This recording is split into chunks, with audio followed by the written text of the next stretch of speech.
Salut les amis, bienvenue dans cette nouvelle petite série que je vous ai concoctée pour me permettre de continuer à faire des vidéos. Certains d'entre vous le savent, j'ai été opéré de la cataracte de l'œil droit et donc je ne peux pas travailler normalement. Et entre autres, je peux pas passer trop de temps devant les écrans. Ce qui veut dire que je ne peux pas faire de recherche complexe et longue tant que le deuxième œil n'est pas opéré. Donc c'est un petit peu compliqué pour moi de vous faire des choses très étayées. Mais pour autant, j'ai quand même en tête plusieurs sujets. Et il y a un sujet qui m'intéresse particulièrement, qui est Tesla. Vous le savez tous, Tesla, c'est un petit peu mon dada. Mais on remarque que quand on est fan de Tesla, eh bien on est souvent appelé fanboy.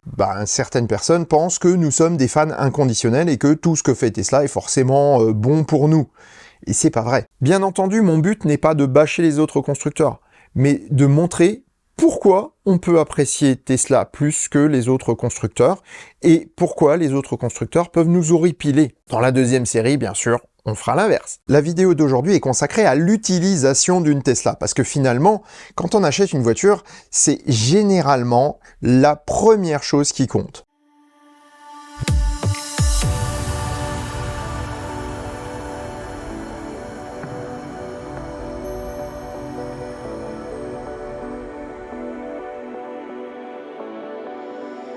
Si ça te plaît, mets un pouce vers le haut et commente. Si ça te plaît beaucoup, abonne-toi. Et si ça te plaît vraiment beaucoup, dis-le partout. Merci. La première chose qu'on remarque dans une Tesla, c'est qu'elle est efficiente. Efficiente surtout à toutes les vitesses. Et ce, dès les premiers modèles, même s'ils sont un peu moins bons que les modèles 3 actuels. Lorsque j'ai acheté ma première voiture électrique, qui était la Tesla que j'ai encore aujourd'hui, eh bien je me rendais pas compte à quel point les autres voitures électriques étaient limitées. Parce que pour moi, je suis monté dans la voiture et je l'ai utilisée normalement. Donc en roulant à 130 sur autoroute, 110 sur voie rapide, 90 à l'époque sur les routes, etc., etc. Donc je me suis retrouvé avec des autonomies plutôt correctes et puis pour moi c'était normal. Et petit à petit, en fait, surtout en ayant des voitures autres en voiture de fonction, et entre autres des Niro EV, je me suis rendu compte que rouler à 130, c'était pas le même voyage dans une voiture électrique autre qu'une Tesla, puisque je me retrouvais avec des consommations mais hallucinantes, à environ 50% de plus que ma Tesla. Je me suis quand même posé la question pourquoi, et là je me suis rendu compte qu'il y avait des choses qu'on ne voyait pas, qui avaient été étudiées sur la voiture, comme les moteurs, comme la batterie, comme l'aérodynamique, qui faisaient que cette voiture pouvait fonctionner à toutes les vitesses sans surconsommation excessive. Et je me suis rendu compte que ce gap était énorme par rapport aux autres fabricants. Alors je parle pas bien sûr de Stellantis par exemple, qui fait des autos qui à 110 sont même pas aussi efficientes que la mienne à 150, mais même des voitures, des bonnes voitures électriques comme le Niro, comme les Audi e-tron, etc., qui sont des bonnes voitures, mais qui n'ont pas l'efficience que peut avoir une Tesla. Mais finalement, la vitesse et l'utilisation sur autoroute, c'est une chose. Mais surtout, Tesla a pensé à autre chose. C'est l'interface. L'interface qui envoie les informations de conduite est complètement différente sur une Tesla que sur une autre voiture. Pour accéder à la consommation et l'autonomie calculée en fonction des 5 derniers kilomètres, il faut passer par l'écran central. Lorsque vous regardez l'interface de la voiture, l'autonomie affichée est une moyenne, ce qui fait que cette autonomie ne va pas s'effondrer lorsque vous allez avoir une grande montée. À l'inverse, vous n'aurez pas cette autonomie qui va énormément grandir lorsque vous êtes en descente.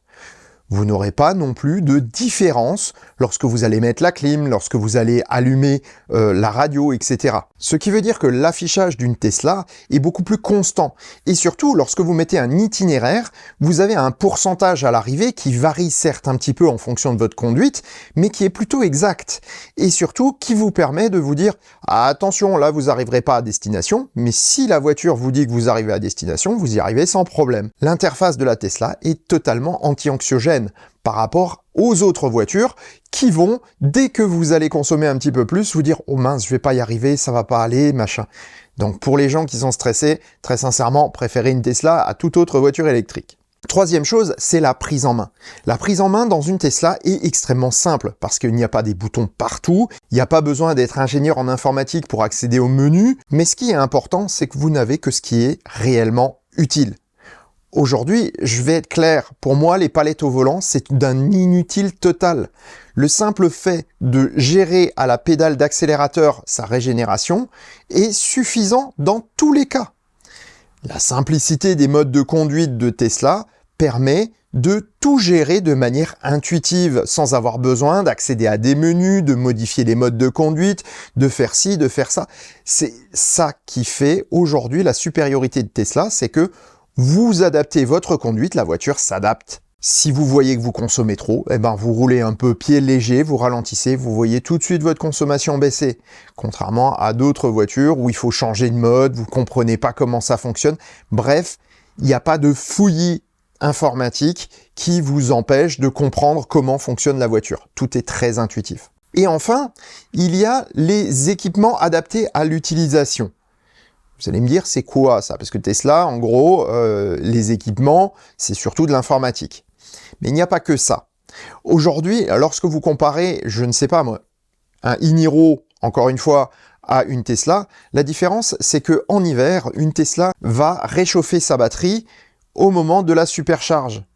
Ce que ne fait pas le Niro.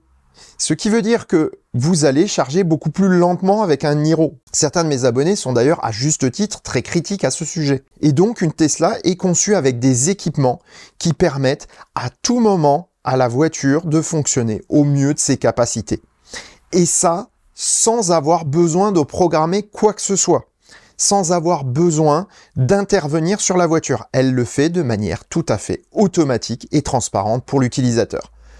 Donc en conclusion, l'utilisation d'une Tesla, c'est surtout sa simplicité, sa facilité et son intuitivité qui font d'une Tesla une voiture meilleure que les autres. Et sur ces bonnes paroles, je vous dis à demain pour le deuxième opus de cette petite série. Portez-vous bien, ciao!